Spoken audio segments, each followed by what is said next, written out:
Hello and welcome to another edition of Foreign Dispatches, the program that takes you around the world in 25 minutes. I'm Teniola Shobowale. On the program this week, donors pledge over $1 billion in Afghanistan aid as desperate Afghans take matters into their own hands, selling off household items for cash. International donors have pledged more than $1 billion to try to avert a humanitarian crisis in Afghanistan. It follows an urgent United Nations appeal at a donor conference in Geneva, where the United Nations warned of a looming catastrophe. The World Food Programme says 14 million people are in danger of starving to death in the country. Excellencies. United Nations Secretary General Antonio Guterres called for $606 million in global aid to Afghanistan on Monday, saying that the Afghan people need a lifeline as the country faces the possibility of a complete economic collapse. He made the comments at a high-level ministerial meeting on the humanitarian situation in Afghanistan held at the UN headquarters in Geneva. The people of Afghanistan need a lifeline. After decades of war, suffering and insecurity, they face perhaps their most perilous hour.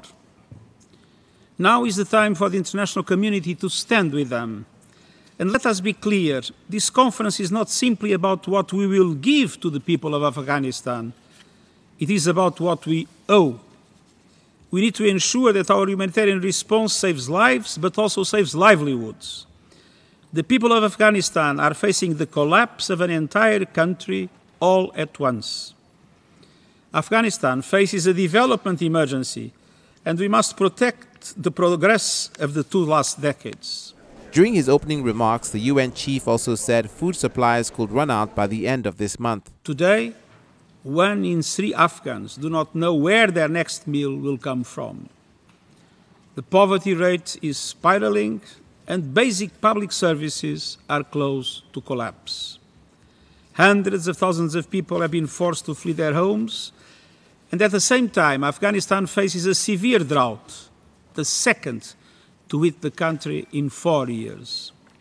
Many people could run out of food by the end of this month, just as winter approaches. And of course, COVID-19 continues to stalk the country. Even before the Islamist militants retook control of Afghanistan in August, fighting had forced more than 550,000 people to flee their homes.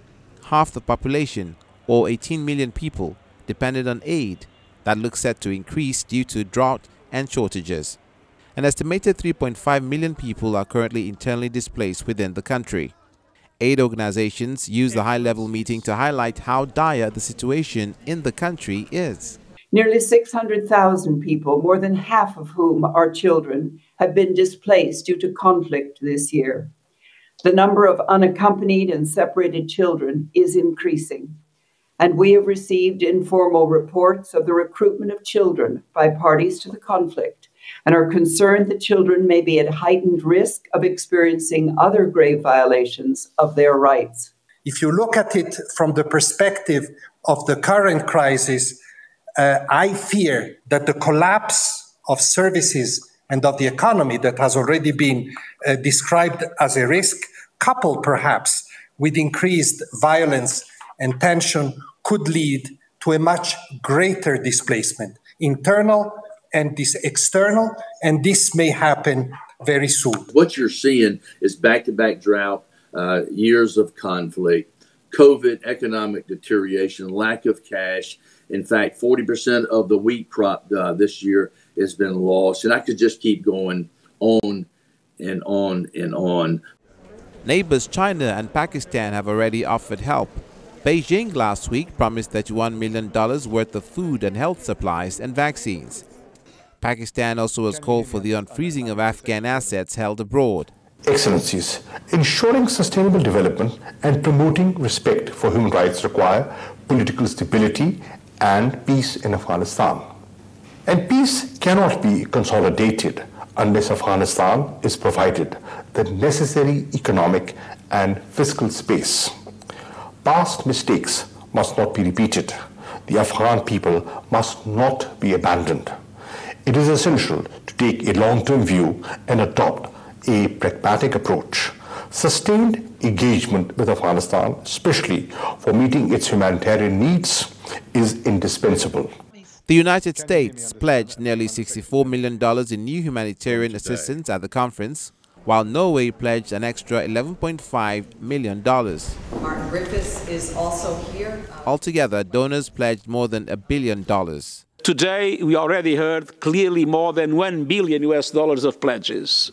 It is impossible, as I said, to say how much of this will be for the flash appeal, but in any case, it represents a quantum leap in relation to the financial commitment of the international community towards the Afghan people. While the UN chief says the meeting showed solidarity with the Afghan people, he says Afghanistan faces a long and hard road ahead, and this is far from the end of the journey.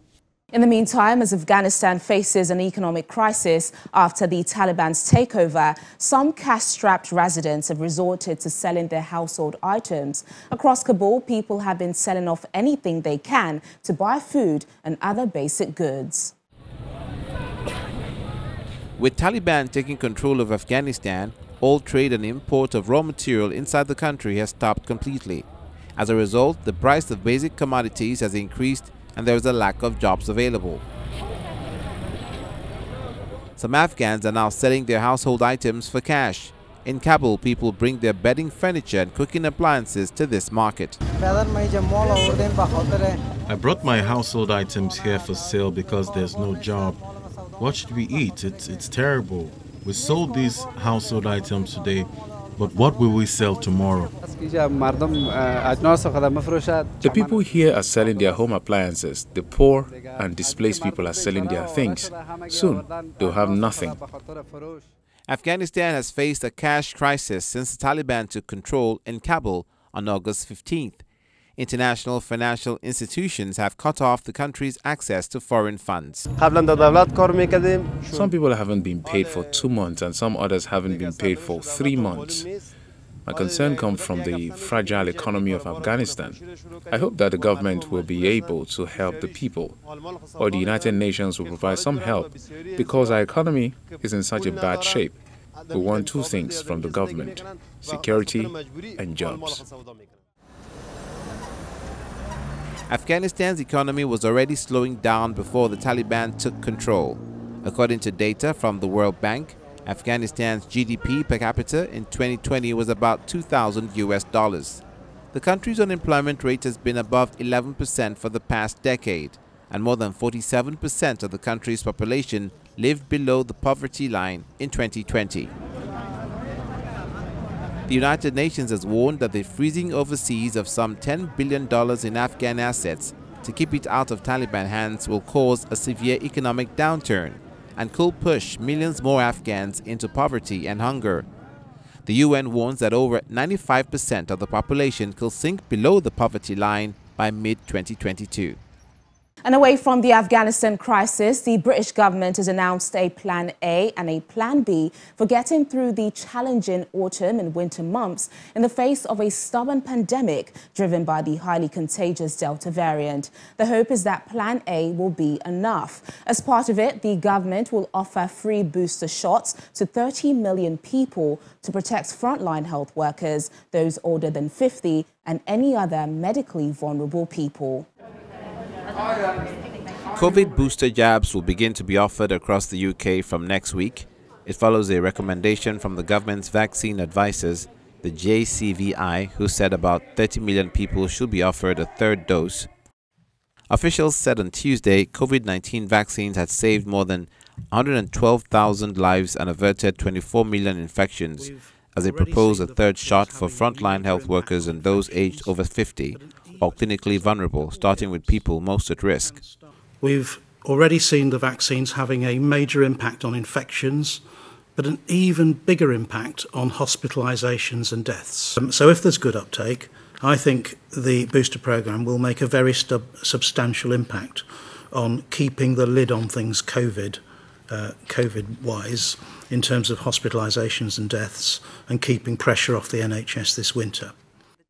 Prime Minister Boris Johnson says he hopes the booster program, which is being undertaken without firm evidence about its likely impact, will mean that hospitals can bear the burden of all winter infections without the need for another lockdown.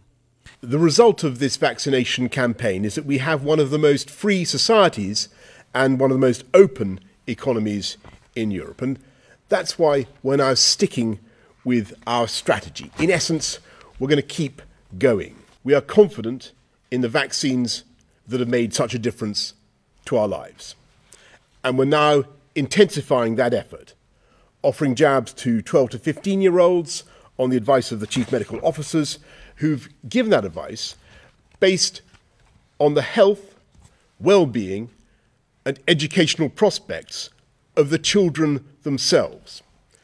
And for over 50s and the under 50s who are at risk or more at risk, we're now motoring ahead with the booster program, a third dose 6 months after your second dose. And so that's going to mean we're going to be building even higher walls of immunization, of vaccine protection in this country. As the UK approaches winter, the Prime Minister also outlined a Plan B involving mandatory vaccine certificates in some settings, mandatory mask wearing, and asking people to work from home, which was being held in reserve. Prime Minister Boris Johnson scrapped the last coronavirus restrictions in England in July with the aim of a return to normal. Britain has recorded 134,000 COVID-19 deaths among its 67 million people. Over in South Africa, the government is looking to the fan power of the sports and entertainment stars to push the mass vaccination drive. At the FNB Stadium, Deputy President David Mabuza led the launch of a social mobilization campaign titled Return to Play, It's in Your Hands. Our South Africa Bureau Chief, Betty Dibia, tells us all about it.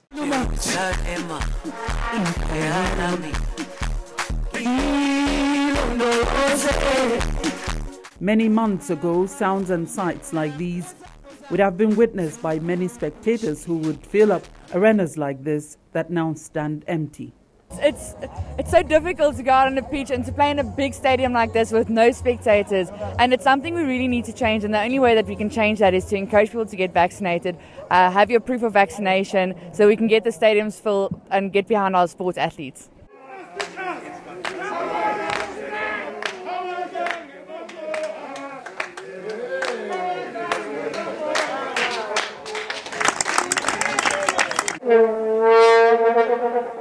To return to this, the South African government is leaning on players in the sports and entertainment industry in a social mobilization exercise tagged Return to Play, It's in Your Hands. The launch was led by Deputy President David Mabuza. Together, we can get out of this present challenge and move towards vaccinating the 40 million people by the 30th of December 2021, which we have put as a target for ourselves. From super music icon to sports superfan to super soccer star, the hope is to get back to play as soon as possible. We miss going to the stadium, in a packed stadium. But up until now, I didn't even know that, the seats were orange because it's an empty stadium. So we miss the vuvuzelas. Artists have stopped working. Sports people, not coming to the stadium. Can you imagine that mother who stands at the corner there and sells food whilst people are coming to the stadium? She's lost the money. She's lost her livelihood. I'm so happy with this initiative because this means the country will open, everything would get back to normal. Having that hope that government will open for us, even if they can open maybe 50%, it's fine. But for people to come 100%, they have to vaccinate. On the business side, losses have been huge, from club owners to agents and to the stadium corner vendors. The easiest and most effective way of returning back to some semblance of economic activity, to reopening up our economies again, is that we promote the vaccination of as many people as quickly as possible. Everyone present was encouraged to take the vaccination message further. The South African Football Association, SAFA, has already promised free tickets for only vaccinated spectators to attend the South Africa-Ethiopia World Cup qualifier next month. And singing us out with the message was the famous Ladysmith Black Mambazo. Let's vaccinate. Let's vaccinate. Vaccinate. Stay alive. Stay alive. Let's vaccinate. Vaccinate. Save South. When Foreign Dispatches returns in just a moment, the United Arab Emirates celebrates Emirati Women's Day. Please stay with us. You're still watching Foreign Dispatches on Channels Television. At this year's Emiratis Women's Day, local women say they are breaking stereotypes around them. The celebration, which was first marked in 2015, encourages gender equality and women empowerment. In our next report, Emirati women share their challenges, victories, as well as what it means to be Emirati. As the United Arab Emirates looks ahead into its next 50 years, Emirati women excelling in different fields say their goal is to break stereotypes around them.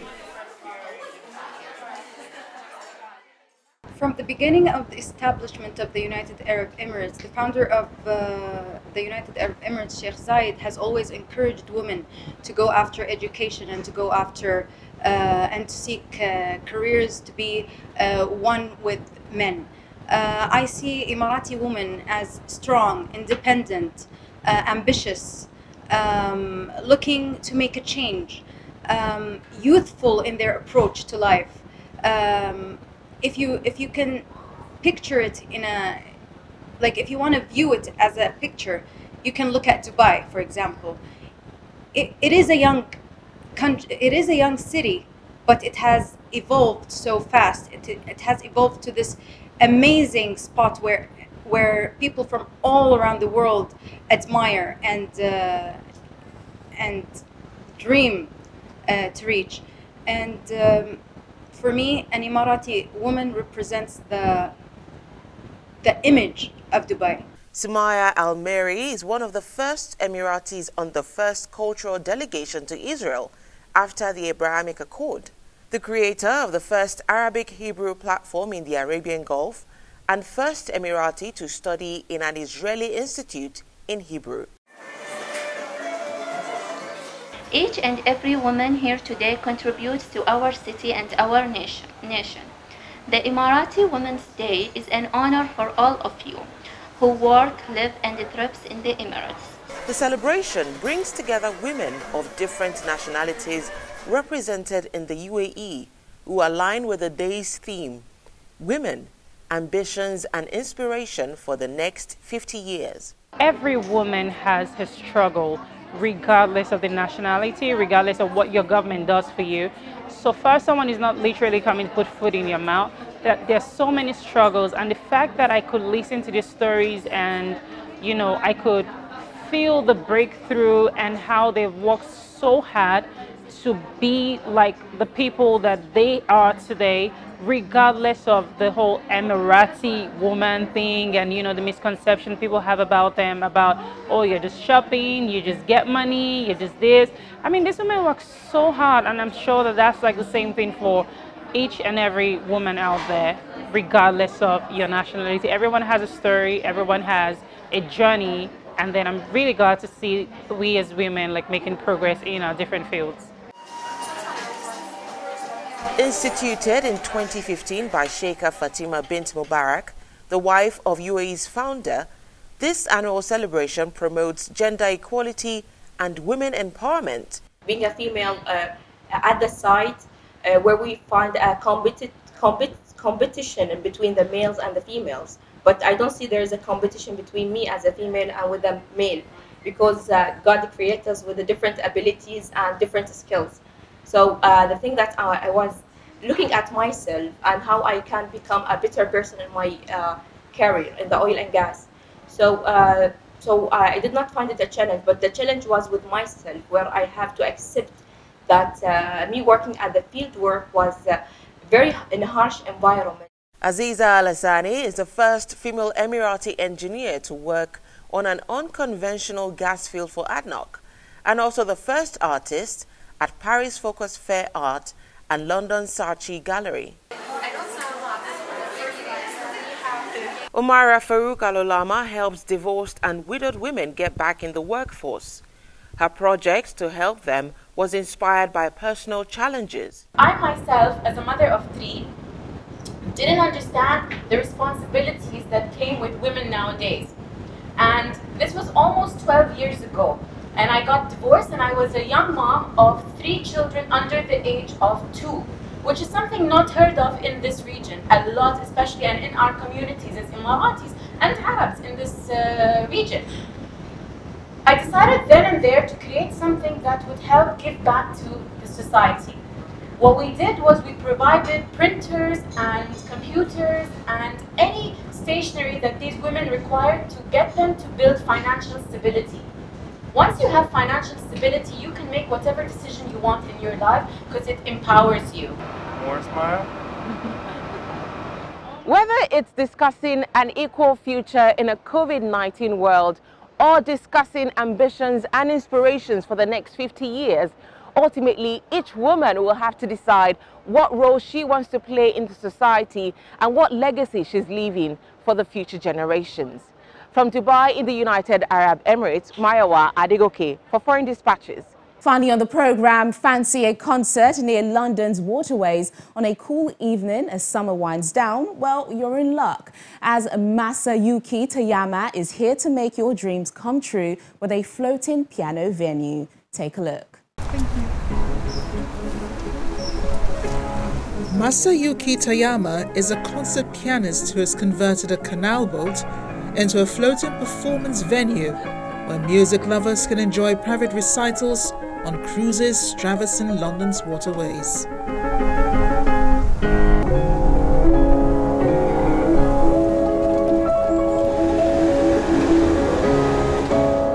The captain and pianist of the piano boat, currently moored in Uxbridge, just outside London, says the vessel is the only one of its kind. It's really nice to be able to talk to people who are there as the audience, because I mean I still play in regular concert halls as well, but when you play in a 4,000 seater, there's the lighting is blinding, and yes, you can sort of make out that there are people sat there, but it's you project in a different way. But here I think the whole intimacy of it, really sharing the musical moments, and for me to actually talk about the thoughts without having to use a microphone or shout at the top of my voice, it's a really different experience, and to be able to talk to people who are there afterwards is also great.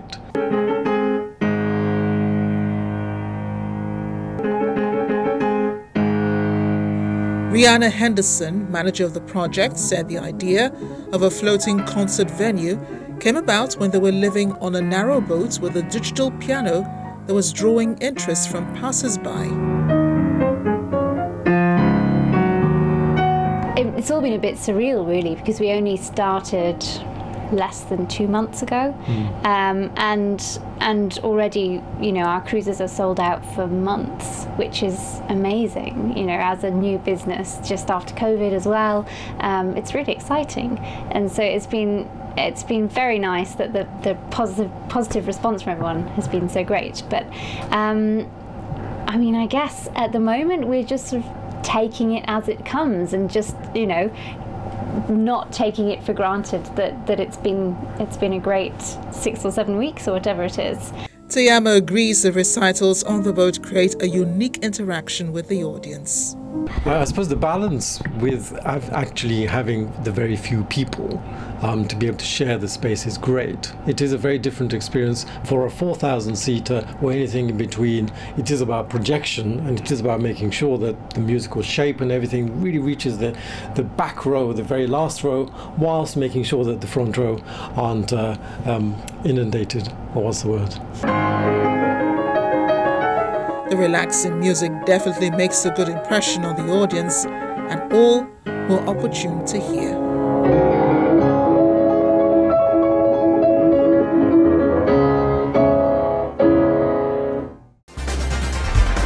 Well, this is where we say goodbye till next time. Remember, our top stories are never far away. You can catch them on channelstv.com. Thank you so much for watching the program. I'm Teniola Shoboale. Stay safe.